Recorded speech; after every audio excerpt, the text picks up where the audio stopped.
Voilà, bonsoir. Bonsoir à chacun d'entre vous. Qu'il est bon d'être à la présence du Seigneur, n'est-ce pas? Qu'il est bon de pouvoir célébrer et louer le Seigneur ensemble. Et c'est toujours une grâce que nous devons savourer. Alléluia. Nous allons ouvrir donc les Écritures ensemble et partager la lecture d'un livre entier. Rassurez-vous, c'est Jude, donc il n'y a qu'un seul chapitre. Et nous allons lire ensemble tout ce chapitre, même si nous allons plus nous arrêter sur la doxologie de cet épître, à savoir donc la partie finale, mais pour bien s'imprégner de tout ce qui est, tout le contexte de cette lettre, parce que sinon, il faudra quand même faire des retours à chaque fois sur ce qui est dit avant, et ce n'est pas le but ce soir, pour gagner du temps. On va le lire en entier, donc ce chapitre. Jude, à partir du verset 1er, Jude, serviteur de Jésus-Christ et frère de Jacques, à ceux qui ont été appelés, qui sont aimés en Dieu le Père et gardés pour Jésus-Christ, que la miséricorde, la paix et l'amour vous soient multipliés, ou la charité.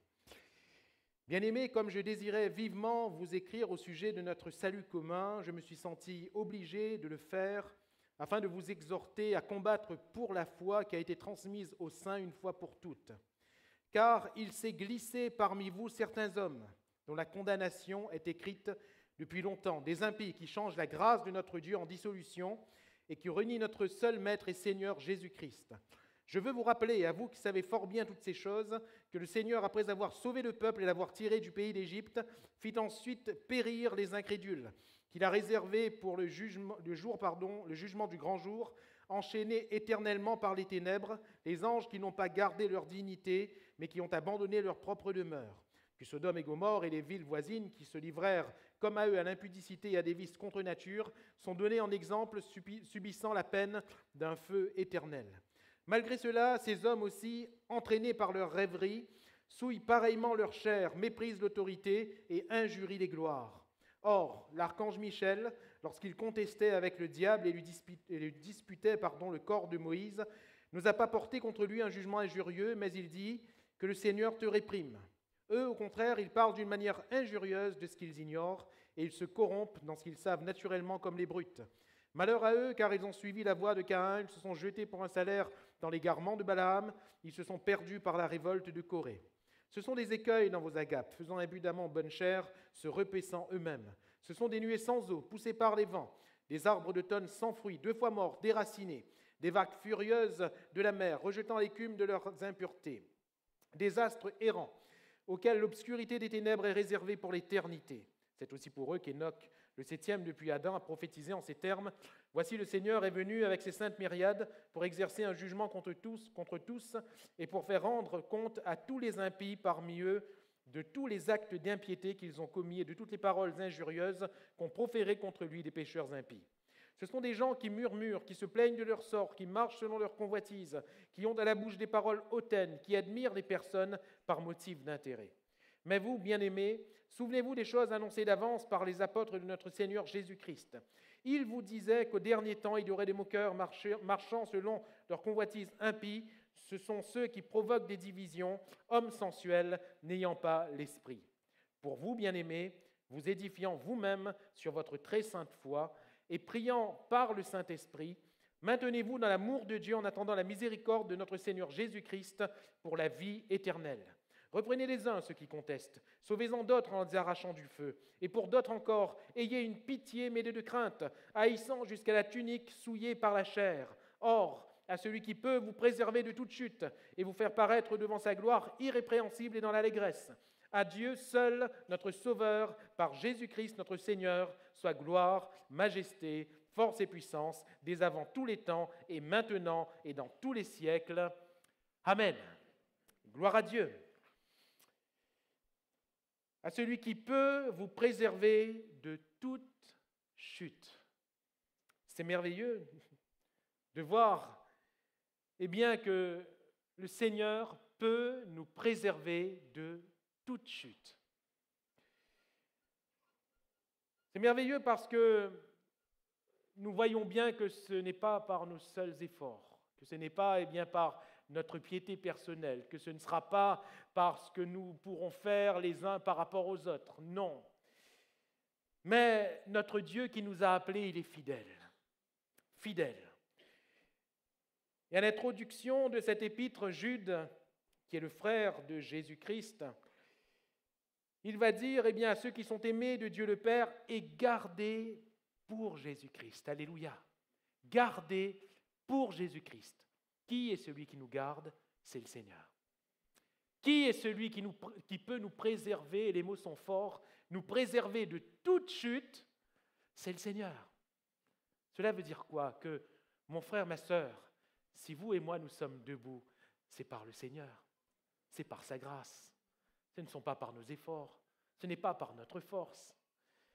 Et si, à un moment donné ou à un autre, quelque orgueil nous aurait fait croire que oui, alors tu es bon, tu es beau, tu es merveilleux. Non, non, que cet orgueil retombe vite.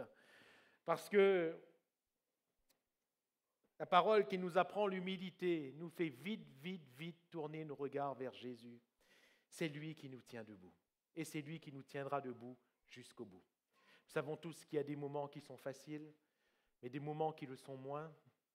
Et on dirait que plus on avance dans la vie chrétienne, plus les moments difficiles se multiplient. On dirait que parfois nous avons pensé porter la charge la plus lourde de notre vie, mais après il y a encore plus lourd. Il y a encore plus lourd. Pour nous montrer que non seulement les choses seront toujours là pour nous amener à l'humilité, mais surtout pour nous montrer que sans le Seigneur, toi ou moi, mon frère, ma sœur, nous ne sommes rien. Rien. Nous sommes perdus. Il y a des situations qui échappent à notre contrôle. Il y a des situations qui arrivent et que nous n'aimons pas, que nous n'avons pas voulu, mais qui sont là. Mais cela pour nous montrer que nous ne sommes rien. Rien. Mais lui, il peut nous garder. Alléluia. Lui, il peut nous délivrer. Lui, il peut nous protéger. Lui, il peut nous relever même lorsque nous sommes tombés. Lui, il peut tout. Alléluia. Et si nous avons saisi cela ce soir, nous savons que nous pouvons remettre toute chose entre ses mains. Mon frère, ma sœur, toute ta vie, tu peux la remettre entre ses mains. Toutes tes situations, tu peux la remettre entre ses mains. Ce que tu traverses, ce que tu ne comprends pas, tes échecs, ce qui te brise ce soir, ce qui est pour toi comme des blessures, tu es peut-être quelqu'un d'inconsolable ce soir. Mais laisse Jésus te consoler, car lui, il peut nous garder. Alléluia. Il pourra nous garder jusqu'au bout.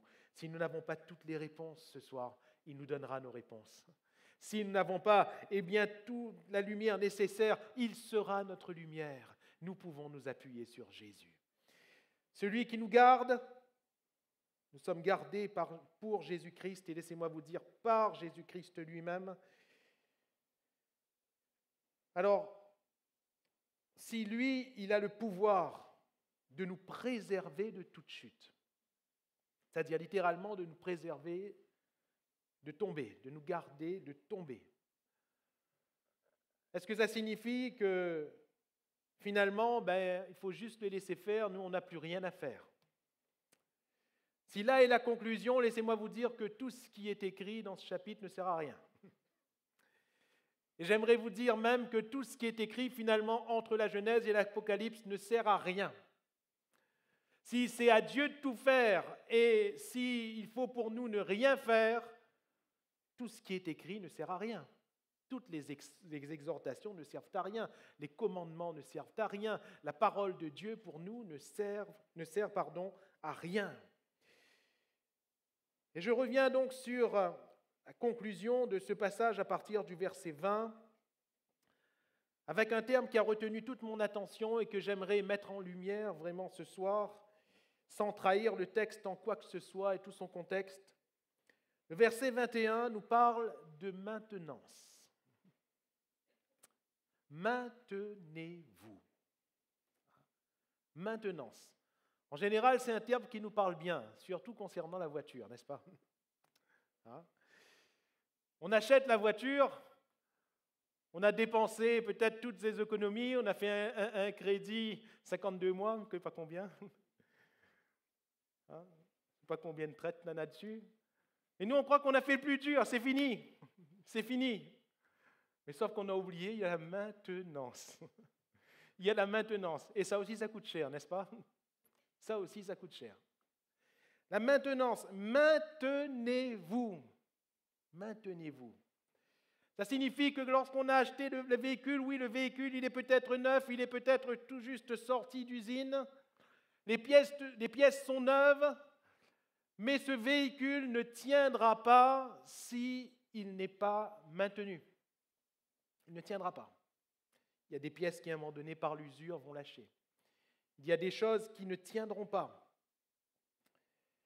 Frères et sœurs, oui, nous avons été sauvés par grâce, cela vient de Dieu, cela ne vient pas de nous. Celui qui nous sauve en espérance et qui nous sauvera effectivement à la fin de toute chose, c'est le Seigneur. Mais la parole de Dieu est bel et bien écrite parce que nous avons quand même notre part. Et notre part, c'est de nous maintenir. Alléluia. Maintenez-vous. Maintenez-vous.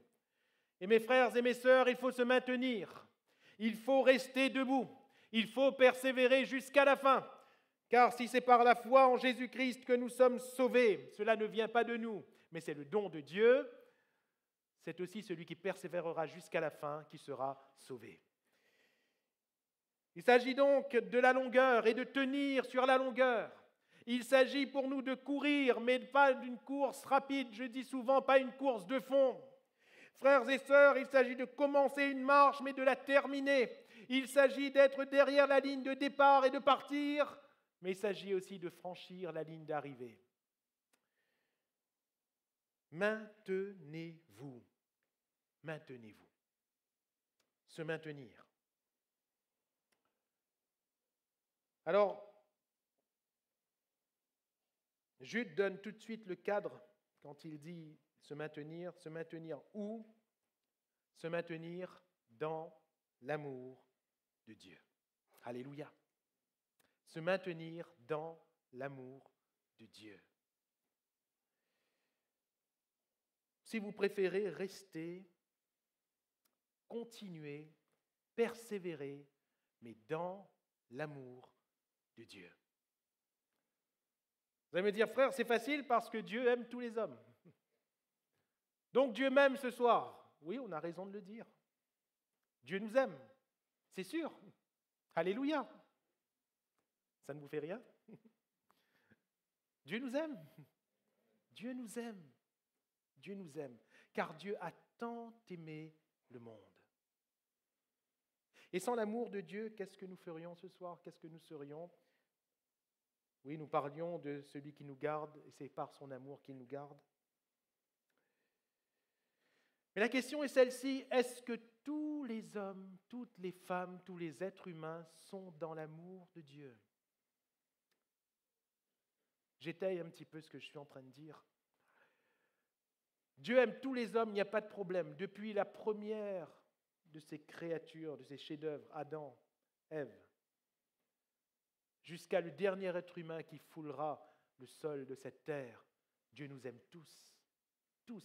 Il n'y a aucun que Dieu n'aime pas. Mais quand il est dit « maintenez-vous dans l'amour de Dieu », frères, sœurs, il faut entrer dans cet amour. Il faut être dans l'amour, il faut bénéficier de cet amour. Il faut vivre dans cet amour. Et qui sont ceux qui vivent dans cet amour? Eh bien, je vous renvoie à Jean chapitre 15, verset 10. Jean 15, 10. Si on peut l'afficher, regardez ce que Jésus dit. « Si vous gardez mes commandements, vous demeurerez dans mon amour. » Et ça a été la même chose pour lui. De même que j'ai gardé les commandements de mon Père, et que je demeure dans son amour. Alléluia. Dans l'amour. Maintenez-vous dans l'amour.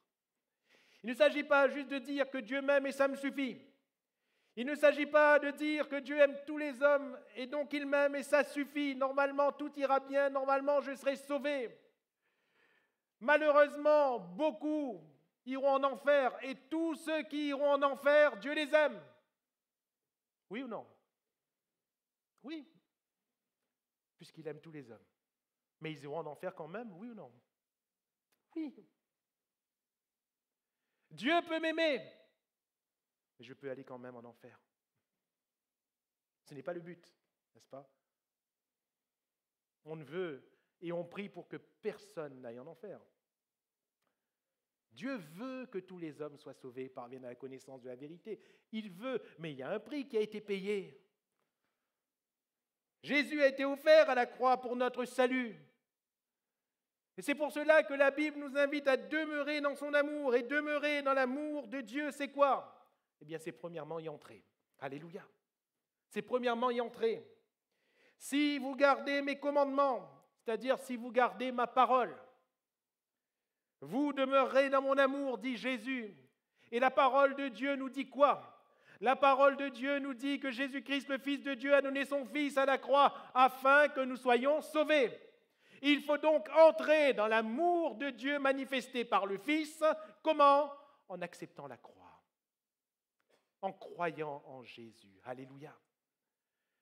Et celui qui reçoit Jésus-Christ et Jésus-Christ crucifié, Jésus-Christ ressuscité dans son cœur, il entre dans l'amour. Sinon, on reste loin de l'amour de Dieu. Ce soir, nous sommes entrés dans son amour parce que nous avons cru en Jésus. Alléluia. Nous sommes entrés dans son amour parce que nous avons reçu Jésus comme Seigneur et Sauveur. Nous sommes entrés dans son amour parce que nous l'avons accepté et nous lui avons remis toute notre vie. Si vous gardez ma parole, mes commandements, vous demeurerez dans mon amour. Maintenez-vous dans l'amour de Dieu, c'est quoi? À partir du moment où nous sommes entrés, maintenez-vous. Et là est notre propos même ce soir.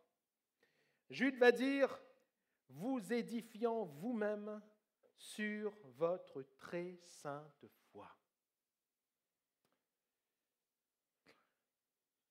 Se maintenir dans l'amour de Dieu nous parle premièrement de la foi qui est sainte. Si vous gardez ma parole, si vous gardez mes commandements, vous demeurerez dans mon amour. La parole de Dieu nous parle d'une foi sainte. D'une foi. C'est d'ailleurs par rapport à la foi que Jude va écrire cette épître, cette lettre. Et nous l'avons lu au verset 3, « Bien-aimés, comme je désirais vivement vous écrire au sujet de notre salut commun. » Il semblerait que l'auteur ici ait voulu prendre son temps, rédiger bien une lettre, peut-être en plusieurs chapitres, peut-être en plusieurs épîtres, je ne sais pas. Mais que dit-il par la suite? On dirait qu'il y a une urgence. « Je me suis senti obligé de le faire afin de vous exhorter à combattre. » Pourquoi? Pour la foi qui a été transmise aux saints une fois pour toutes. Alléluia. Il écrit justement par rapport à cette très sainte foi. Qu'est-ce que cela nous montre? Cela nous montre que Jude constate un danger pour ces croyants à qui il écrit. On dirait que la foi est comme remise en cause. On dirait comme que la foi, qui à la base est très sainte, on dirait qu'elle est altérée. On dirait qu'il y a des aspects, des facteurs qui s'infiltrent. Et sans prendre garde, ces croyants, ces chrétiens commencent à prendre de l'eau quant à leur foi.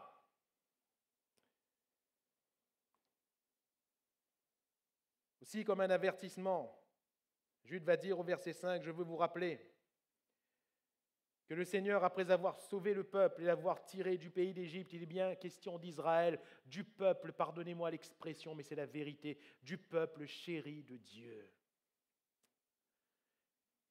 Cet Israël que Dieu aime tellement, qu'il va l'appeler dans les prophètes la prunelle de son œil.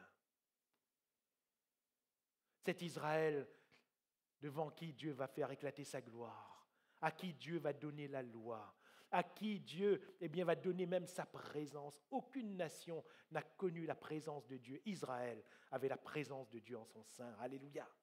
Ce peuple était conduit par la colonne de feu la nuit, par la colonne de nuée le jour. Ce peuple était protégé par l'Éternel. Personne, et Balaam va le dire, on ne peut pas maudire ce peuple, c'est impossible. C'est impossible. Cependant, le Seigneur, nous dit Jude ici, après avoir sauvé le peuple, l'avoir tiré du pays d'Égypte, il fit périr les incrédules. La foi revient sur le tapis. Il fit périr ceux qui n'ont pas cru. Alors croire, c'est quoi, Seigneur? Ces Israélites étaient au milieu du peuple. Ces Israélites observaient les offices, observaient les rites, observaient les cultes, observaient les lunes, les fêtes, etc., etc. Dans ce cas, c'est quoi, Seigneur? Est-ce que croire en tant que chrétien, ce n'est pas venir au culte? Est-ce que croire en tant que chrétien, ce n'est pas, s'adjuger une discipline, ce n'est pas lire sa Bible, ce n'est pas faire, ceci ou cela? On peut faire beaucoup de choses et cependant ne pas croire. Car la très sainte foi ne procède pas de ce que l'on fait. La très sainte foi procède de la parole de Dieu. La foi vient de ce qu'on entend de la parole de Dieu. Alléluia! On peut faire beaucoup de choses. Mais il y a une parole que le Seigneur nous donne. Il y a sa parole qu'il nous donne. Et si on la rejette, c'est le Seigneur qu'on rejette. Question de Coré, Dathan et Abiram. Ils observaient tout. Coré, c'était quand même un lévite. Hein? C'était quand même quelqu'un qui était au service de Dieu continuellement.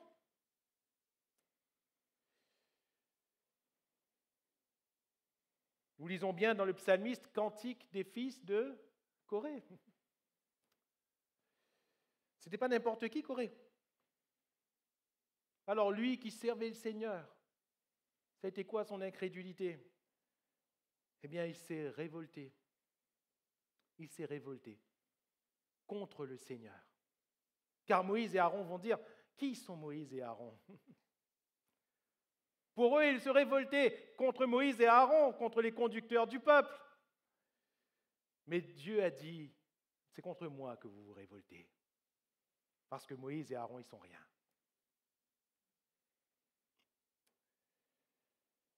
Les incrédules périrent. Vous vous rendez compte? Les anges, des esprits au service de Dieu, créés par Dieu lui-même, nous aussi, nous avons été créés par Dieu. Ces anges qui sont continuellement au service de Dieu et qui obéissent aux ordres du Très-Haut. Ces anges, eh bien la Bible nous dit qu'ils ont été réservés pour ceux qui se sont révoltés contre Dieu. Ils ont été réservés pour le jugement éternel. Vous savez, Dieu n'a pas créé l'enfer pour les hommes. L'enfer existe. Le feu de la géhenne existe. Mais ce feu de la géhenne n'a pas été créé pour les hommes. Dieu l'a créé à la base pour le diable et les anges déchus, justement ces anges qu'il a rejetés. Pourtant, il les avait créés. Oh, tout ne nous est pas dit sur les anges dans la Bible.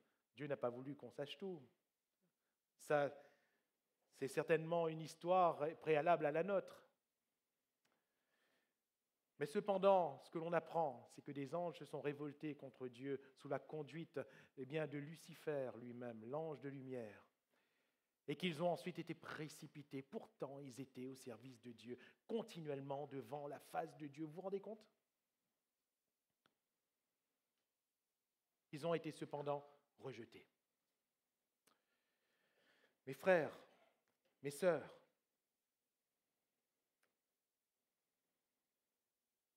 vous édifiant vous-même, c'est-à-dire vous construisant sur votre très sainte foi.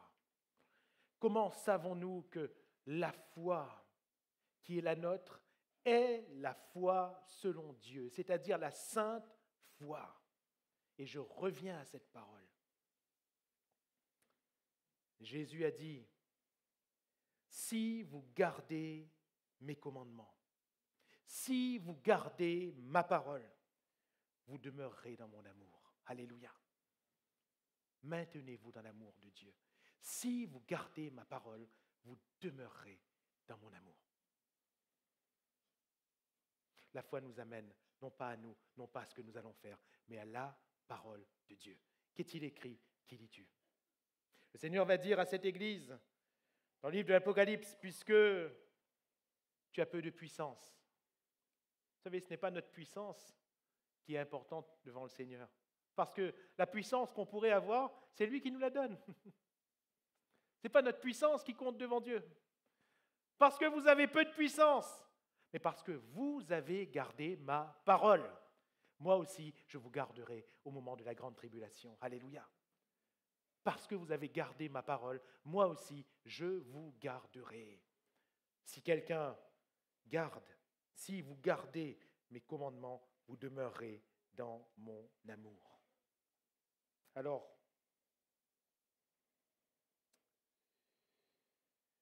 deuxièmement, comment se maintenir dans l'amour de Dieu? Comment garder la parole? Qu'est-ce que garder la parole en tout cas? Il est dit priant par le Saint-Esprit.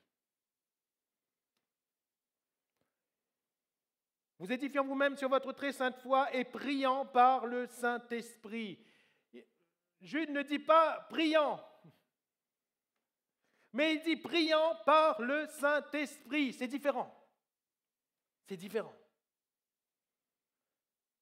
Parce que la prière, on est tous capables de prier religieusement. On est tous capables de dire des mots, de débiter des paroles devant Dieu.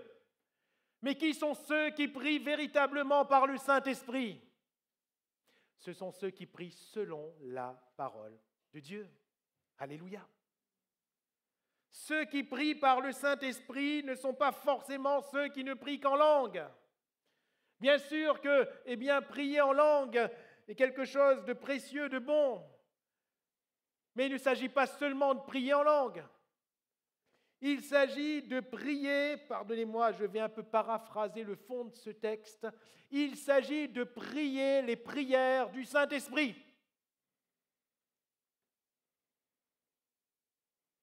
Savez-vous que le Saint-Esprit a des soupirs? Paul parle de soupirs inexprimables. C'est-à-dire que le Saint-Esprit émane des désirs qui sont selon Dieu. Et quand l'homme que nous sommes se met en phase avec l'Esprit de Dieu pour faire monter ces mêmes désirs, Dieu peut agir puissamment. Alléluia. Quand on se met à prier la prière que Dieu attend, notre prière est puissante. Dieu n'attendait-il pas la prière de Anne ce jour-là?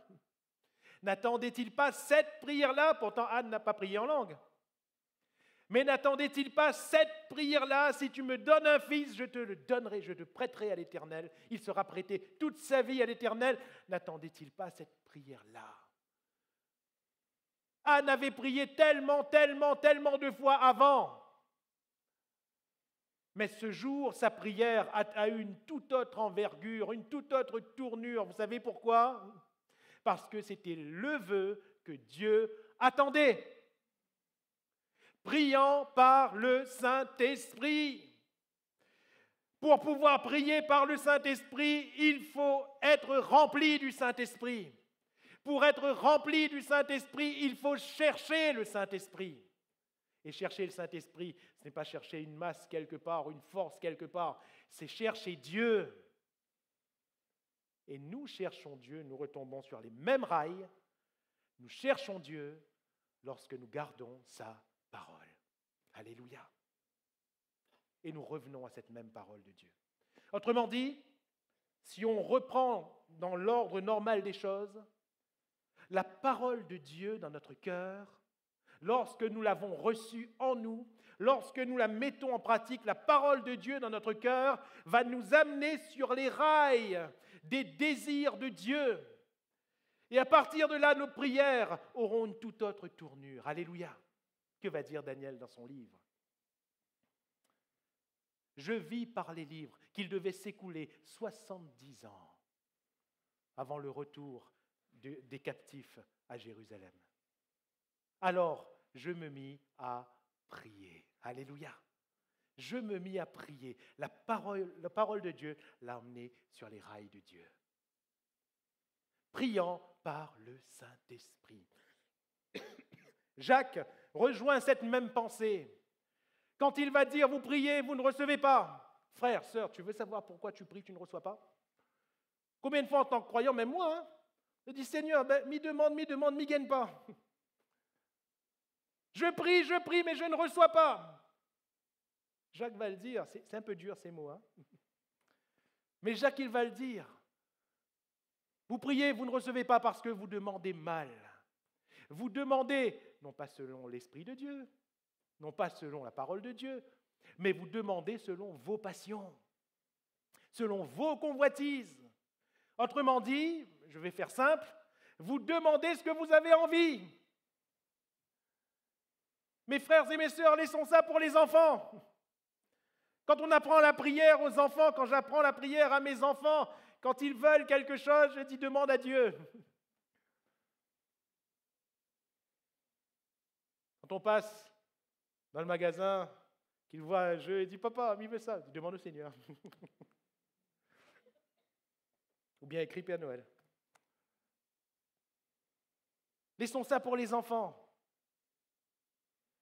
Mes frères et sœurs, nous qui sommes matures, ou qui plutôt devrions être matures, demandons à Dieu non plus selon seulement nos désirs, ou si c'est selon nos désirs, que ce ne soit pas des convoitises, que ce ne soit pas nos passions, mais que nos désirs soient en phase avec les désirs de Dieu, avec la parole de Dieu. Nous savons que si nous demandons quelque chose selon sa volonté, il nous exauce. Alléluia! Que la prière de l'Église soit puissante, que nos prières soient efficaces. La prière du juste a une grande efficacité. Pourquoi? Parce que le juste demande selon la parole de Dieu. Et Jacques, il nous ramène à Élie. Et il va dire, Élie était un homme de la même nature que nous. Élie était un homme de la même nature que nous. Il pria. Qu'est-ce qui s'est passé? Il n'y a eu plus de pluie pendant 3 ans et demi. Il a prié de nouveau et la pluie est tombée. Oui, mais est-ce que ça a été le désir d'Élie? Est-ce que Élie s'est levé un matin et dit hey, ça fait arrêter un coup la pluie? Est-ce que lui-même il a dit Seigneur, jusqu'à quand la pluie tombe plus? Donne-moi un peu la pluie? Non! La parole de l'Éternel lui fut adressée. Et la parole de l'Éternel lui fut adressée pour que la pluie ne tombe pas. Alors il a prié selon la parole de l'Éternel. Ça, c'est très bref dans ce qui est écrit.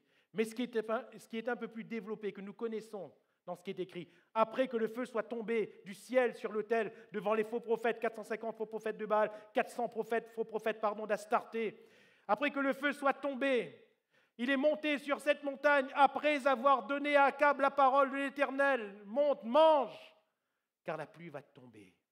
La parole du Seigneur.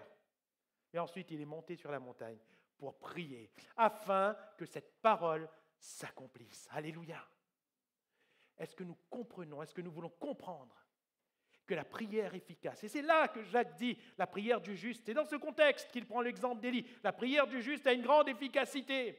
La prière efficace, c'est quand Dieu nous donne une parole qui peut être une promesse. On prie pour la réalisation de cette parole. Alléluia. Nous, parfois, on attend, on dit ça va s'accomplir. Non! Il faut combattre pour la foi. Alléluia. Et il faut prier. Prier par le Saint-Esprit. Voyez-vous? On voudrait nous montrer le Saint-Esprit sous tellement de coutures qui ne sont pas vraies. On l'a lu plus haut. Voilà pourquoi j'ai voulu lire tout ce passage. Il est parlé de ces hommes qui provoquent des divisions, verset 19. Hommes sensuels, n'ayant pas l'Esprit. Prier par le Saint-Esprit, c'est pour celui qui est rempli de l'Esprit, qui vit selon l'Esprit. Ici, ce sont des hommes sensuels, c'est-à-dire des hommes qui vivent selon leur sens.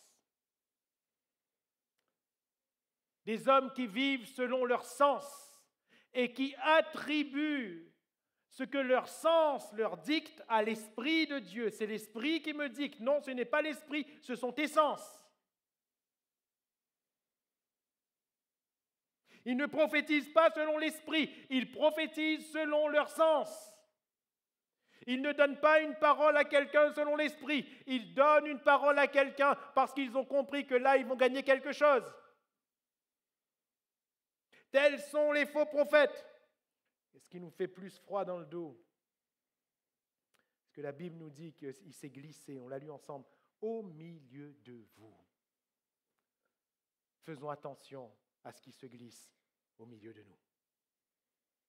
Pas forcément une personne, mais il est question ici de courant, de souffle, d'esprit avec un petit e. Et cela m'amène, troisième et dernière chose que j'aimerais vous dire, je serai bref. Se maintenir dans l'amour de Dieu, c'est de la sorte, par la sainte foi et par la prière, par le Saint-Esprit, c'est aimer Dieu. C'est aimer la parole de Dieu. Mais c'est aussi ce que cette même parole nous enseigne, c'est aimer les autres, c'est aimer notre frère, c'est aimer notre sœur, c'est aimer notre prochain. Et comment ? On aime bien, quand on parle d'amour de notre frère, de notre sœur, de notre prochain, les paroles qui nous disent « Saluez-vous les uns les autres hein, par un saint baiser hein, tape sur les épaules ton frère hein, lui dis bonjour, ça va, cause bien avec lui, froisse pas lui. » Mais ici, Jude, qu'est-ce qu'il dit ? Verset 22, reprenez les uns ceux qui contestent. Sauvez-en d'autres en les arrachant du feu, et pour d'autres encore, ayez une pitié mêlée de crainte. Regardez à l'équilibre, ayez une pitié. Il parle de ceux qui sont perdus, même de ceux qui sont perdus, je parle du contexte, je n'aurai pas le temps de le développer, même de ceux qui sont perdus parmi nos frères et nos sœurs. C'est-à-dire de ceux qui se sont perdus. Ils peuvent avoir bien commencé, mais ils se sont égarés. Ayez une pitié mêlée de crainte. Vous voyez, il faut une miséricorde, mais il faut garder la crainte du Seigneur. Pourquoi ? Eh bien parce que tout simplement, si on ne fait pas attention, nous aussi on peut tomber. Et nous aussi on peut tomber par l'influence de quelqu'un d'autre. Alors, pitié mêlée de crainte, haïssant jusqu'à la tunique souillée par la chair. Autrement dit, haïssant le péché, même s'il est tout petit à nos yeux. C'est fort, c'est fort. Mais mon frère, ma sœur, nous devons nous aimer les uns les autres dans cet amour-là, parce que c'est dans cet amour-là que Dieu nous aime, n'est-ce pas ? C'est dans cet amour-là que Dieu nous aime. Si Dieu ne nous reprenait pas, je crois que tous nous irions tout droit vers notre perte. Mais heureusement qu'il nous reprend. Heureusement qu'il châtie ceux qu'il aime, comme un père châtie son enfant. Heureusement. De la même manière, Jésus, c'est la deuxième fois qu'il va employer dans les Écritures le terme « église », « ecclésia ». La première fois, c'est « je bâtirai mon église, les portes du séjour des morts ne prévaudront pas contre elle ». La deuxième fois, c'est « si tu vois que ton frère a péché, va et reprends-le ». S'il t'écoute, tu as gagné ton frère. S'il ne t'écoute pas, va avec deux anciens. Et s'il ne t'écoute pas encore, dis-le à l'église. Et le Seigneur donne ainsi des étapes pour qu'on reprenne les uns les autres dans l'amour. S'il t'écoute, tu as gagné ton frère. Alléluia. Le but, c'est de gagner. Le but, c'est pas de tirer, pas vrai ? On dirait que certains prennent cette parole, et vous savez, comme un fusil automatique. Ah Seigneur, laissez me reprendre. Et puis ça va, et boum. On tue, on ne gagne rien, on ne gagne personne. S'il t'écoute, tu as gagné ton frère. Mais s'il ne t'écoute pas, l'Église doit intervenir. L'Église doit intervenir. Alors, aimons-nous de l'amour de Dieu, frères, sœurs, qui est saint, qui est miséricordieux, et maintenons-nous dans cet amour. Alléluia, mon frère, ma sœur, Dieu nous a sauvés, oui. Il a le pouvoir de nous garder, oui. Jusqu'à la fin, oui. Mais maintenons-nous dans l'amour de Dieu. Alléluia, courbons-nous et bénissons le Seigneur.